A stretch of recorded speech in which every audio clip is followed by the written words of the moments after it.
Hey everybody, so today we're starting a whole new direction in World Civilizations class. We've left Asia, we've left China and Japan and Polynesia. Now we're moving into really more of a Western civilization course where we're beginning with Greece. We're going to look at the Persians, we're going to look at the Romans, and we're going to look at some very basic concepts that remain with us today. They are foundations of Western law, foundations of Western thought, and concepts that we live with right now in the 21st century. All right, so this week you're looking over the chapter in Greece. Next week you're going to be looking at videos on Persia. And where Persia comes into play, because Persia is extremely important in understanding Western civilization. And we're also looking at Rome eventually. Now, there's a major concept that I really want you to focus on as you're doing your readings. There's a lot here. And I'll work with you guys. I'll have some other videos on mini lectures on philosophy, on law, and on the concepts of governance. But right now, I want you to just think a little bit. And the big theme that I want you to be thinking about is this idea of citizenship, or the ideas. They're multiple, but they do work together. They work hand in hand with each other. Citizenship, governance, and the rule of law. So in most civilizations or pre-civilizations, people were hunters and gatherers, right? We've learned that, hunters and gatherers. Then with the advent of the Neolithic Revolution and horticulture, human beings over time, different areas of the world moved to sedentary agriculturalism. So they stayed in one place and they were farmers. They became farmers.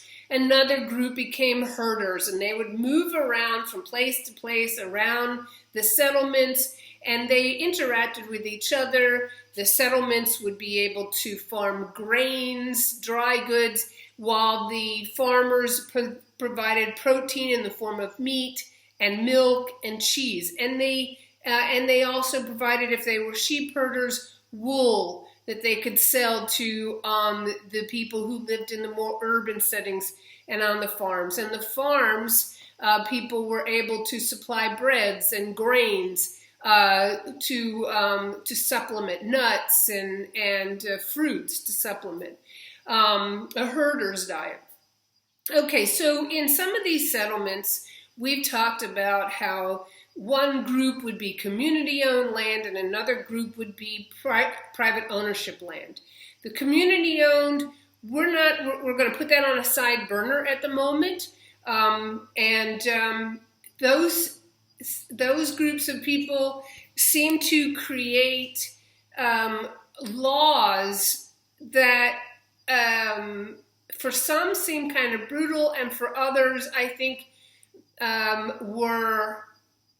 there was structure, but there was an inherent understanding of what that structure was that was taught by the family. And you don't see as much issues with infighting and fighting with neighbors for death, to kill for death. You see where people have stolen women because their women died. It's not like it's this perfect world or anything, but it is definitely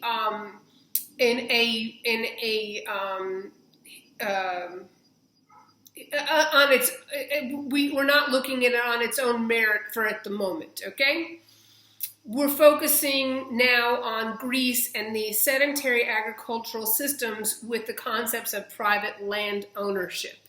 All right, so when these earliest settlements started with this concept of private land ownership, it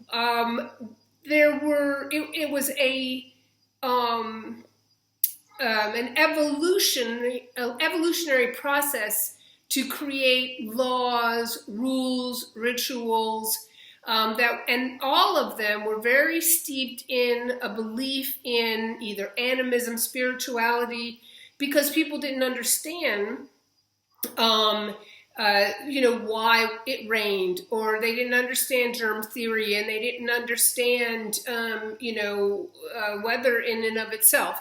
So they tied good things to the gods. If something good happened, that meant they did something well, and the gods favored them, or if they did something bad, the gods were upset with them. So their understanding of the gods were very much tied together. They were meshed together with how successful they were or how unsuccessful they were.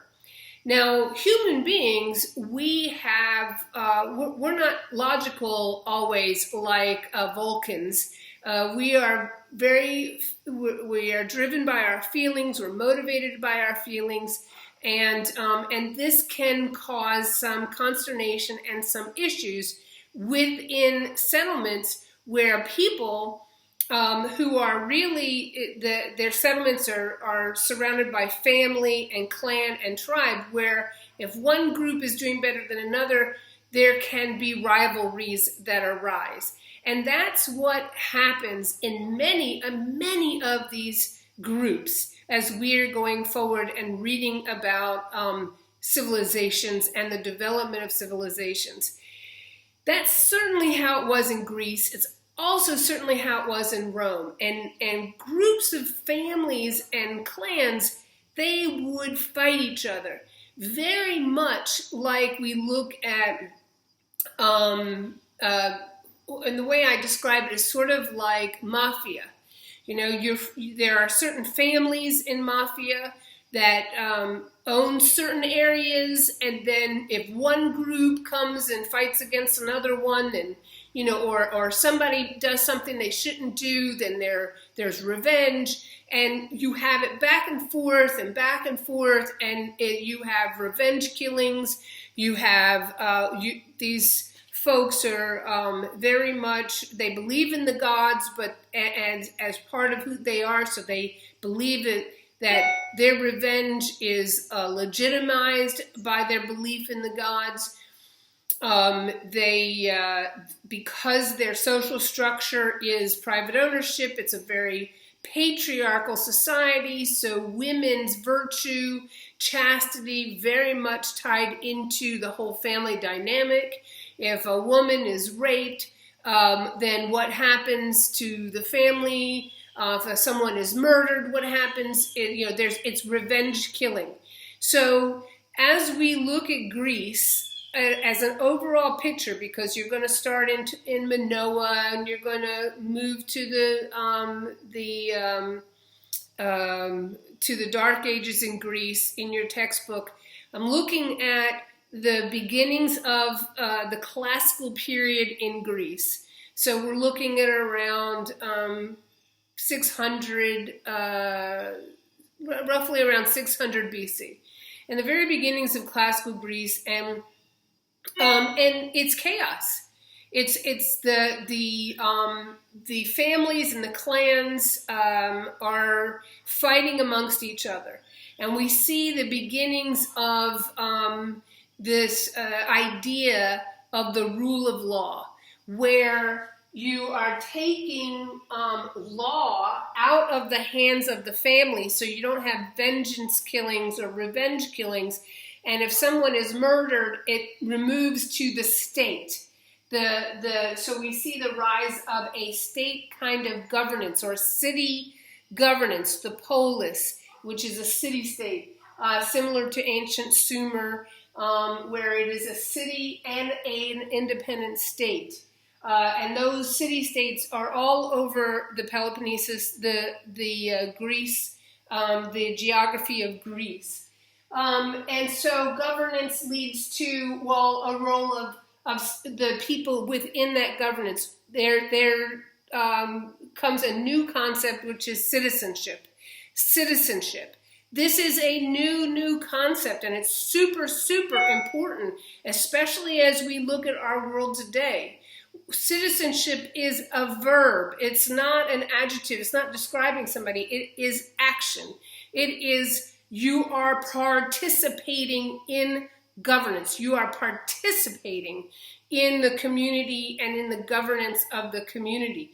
Extremely, extremely important for it to work, and for a government to work. And the rule of law presides over the family. It takes it out of the hands, this emotional garbage of governance, of revenge and vengeance, and puts it into supposedly a logical group of people who are not bound by their feelings, but bound by laws and rules. Okay? So as you go forward in learning about Greek, then you see Persian and Rome, I want you to be focusing on citizenship. And so for this week in your discussion, I want you to think about this seriously from your head. So I want you to look. So this is what I want you to do.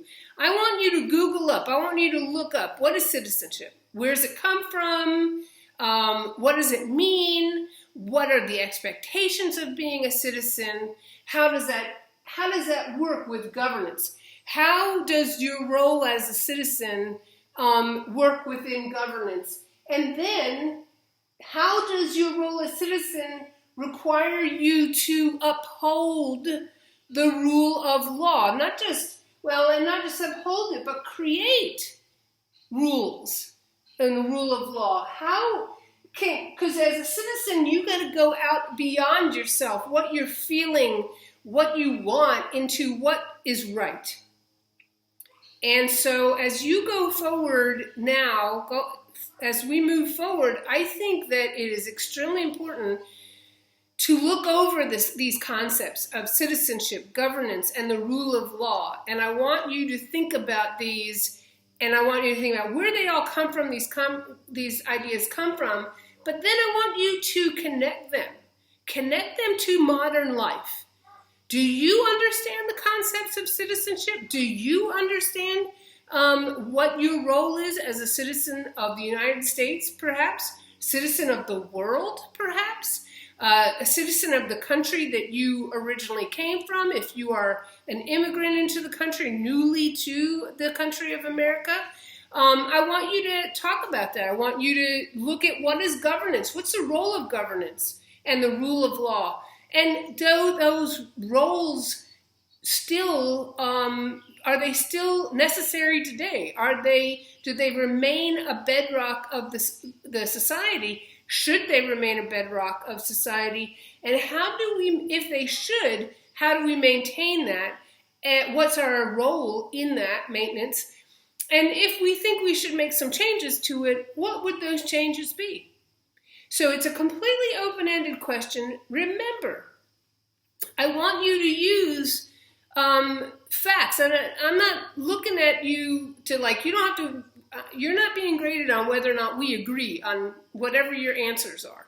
I'm looking at the way you're framing your argument so that there is support for the way you're making your argument. Very important to think about, okay? So you're not being graded. Don't even think for a moment that what you believe is going to upset your grade.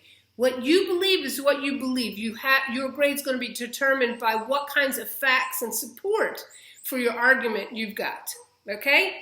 So I wish you all luck with this. I'm here if you need me.